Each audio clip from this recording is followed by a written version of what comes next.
Hi friends, చాలామంది జొన్నగిరి పోదామని అనుకుంటున్నారు. చాలామంది జొన్నగిరి పోవద్దండి, ఎందుకంటే పోలీసులు చాలా ఘోరంగా కొడుతున్నారని ఇన్ఫర్మేషన్ వచ్చింది.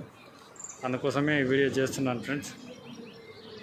మీరు ఎవరన్నా జొన్నగిరి పోయే వాళ్ళు ఉంటే బంద్ చేసుకోండి. వేస్ట్ డైమండ్లు దొరికాయి, ఏం దొరికాయి, ఉత్తగా టైం వేస్ట్. ఈ వీడియో మీకు అందరికీ యూస్ఫుల్గా అవుతుందని నేను అనుకుంటున్నాను. ఖచ్చితంగా వీడియోలో మీకు ఇన్ఫర్మేషన్ మంచిగా ఇస్తానని చెప్తున్నాను ఫ్రెండ్స్. ఇక్కడ చూస్తున్నారు కదా, ఇదంతా ఖాళీ ప్లేసే అన్నమాట. ఇలాంటి ప్లేసుల్లో వెతుక్కుంటే బాగానే ఉంటుంది. కాకపోతే ఏంటంటే జనాలు చాలామంది రావడం వల్ల ఈ నేలలు అనేది గట్టిపడిపోతుంది. అందుకని రైతులు తరిమి కొడుతున్నారు. ఇంకొకటి పోలీసులు గిట్ట చాలా మంది కాపలా కాస్తున్నారు జనాలు రాకుండా. మెయిన్ థింగ్ ఏంటంటే ఈ సీజన్లో ఇంతగా టైట్ ఉండడానికి రీజన్ ఏంటంటే చిన్న చిన్న యూట్యూబర్స్ కాకుండా పెద్ద పెద్ద మీడియా ఛానల్ వాళ్ళు ఈ సీజన్లో జొన్నగిరి పైన చాలా ఫోకస్ చేసి వీడియోలు తీయడం వల్ల అలా చాలామందికి రీచ్ అయిపోయింది. తెలియనోళ్ళు గిట్టంగా ఈసారి చాలామంది వచ్చారు.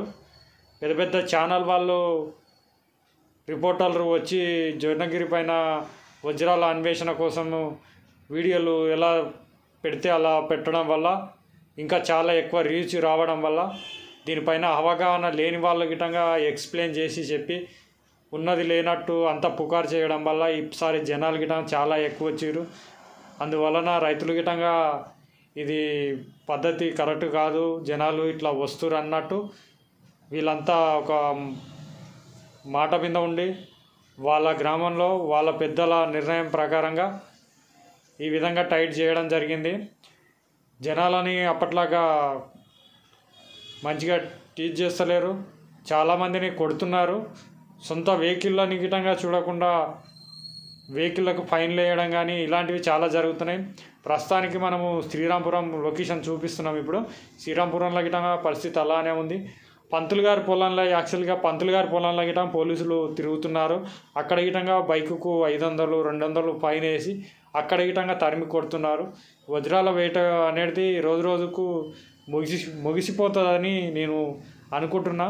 ఎందుకంటే ఏం తెలియని పెద్ద మీడియా వాళ్ళు ఛానల్లో వాళ్ళు బాగా నజర్ పెట్టి వీడియోలు తీయడం వల్ల వ్యూస్ కోసము ఇలాంటి మందిని ఇబ్బందికరంగా చేస్తున్నారని నా అభిప్రాయం. మీరే